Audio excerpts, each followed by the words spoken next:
Finlay was smart in pairing the conventional with the unorthodox. It was unpredictable. You never knew where it was going. Our top story is the poison gas crisis in Calgary, Maryland. These clips aren't from Calgary, but we imagine the streets look something like this. Must be the north end of town. The situation began after a frantic boy warned residents that it was the apocalypse. There's no time! Oh, Ben. The end is coming! The Boy Who Cried Hazmat was number 1 that night. The Whalings was back in full production and became the anchor of the ABS Friday night lineup. From the beginning, there was a strong dynamic among the members of the cast.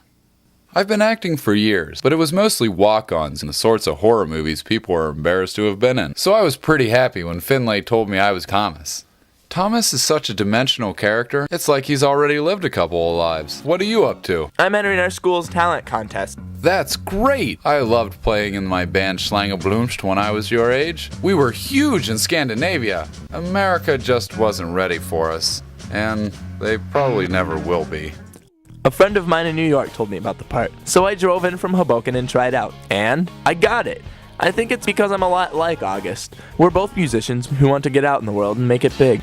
And I saw a flyer for your talent show. Looks like a pretty big deal. I really think this could be my big break. I start small and work my way up. Talent shows, coffee houses, South Baltimore dive bars, an arena show in Madison Square. Don't get ahead of yourself, Bob Dylan. You need to practice. Fell in love with a girl! Fell in love at once and almost... A lot. Catherine's a level-headed problem solver who balances her family and her career in a male-dominated field, finally breaking the glass ceiling of taxidermy. Hey Mom, what is that thing? It's for a client. I really need to say no. Do you have a minute? If it's quick, I've got to drop this off and then start on the nativity. My mom thought if I got the part, it'd be a good chance for us to get out of Wyoming. You can only go so far at the Jackson Hole Playhouse. Ben's kind of the weird kid in the family, but he's smart. I'd like you to write 3 paragraphs about your family. What if I'm nothing like my family? What if I'm really a robot and no one told me? I'm grading you on sentence structure. Just write the essay. Well, this doesn't compute. For such a short-lived sitcom, it had all the canon episodes. The cliffhanger, the back-to-school show,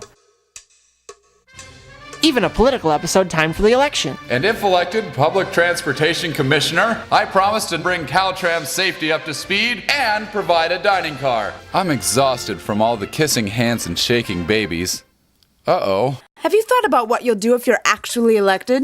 I've got a foolproof plan. If I can't run the tram, no one will. Ha ha ha ha ha.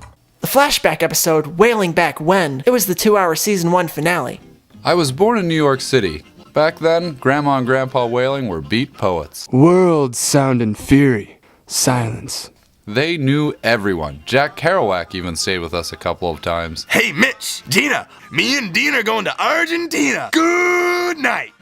I was born in Ames, Iowa, and grew up on a farm with your great-grandma Adelheid.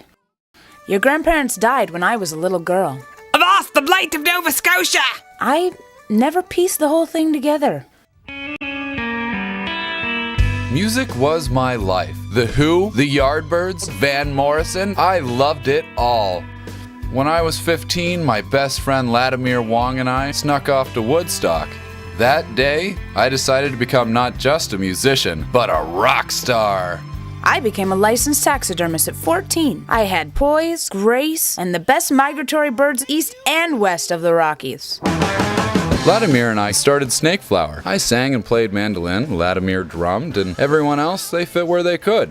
We were playing at a pub one night when a Danish producer heard us and really dug our sound. So we changed our name to Schlangenblumst and went to Denmark. After we got married, we rented a basement from some guy in North Dakota. We never really figured him out.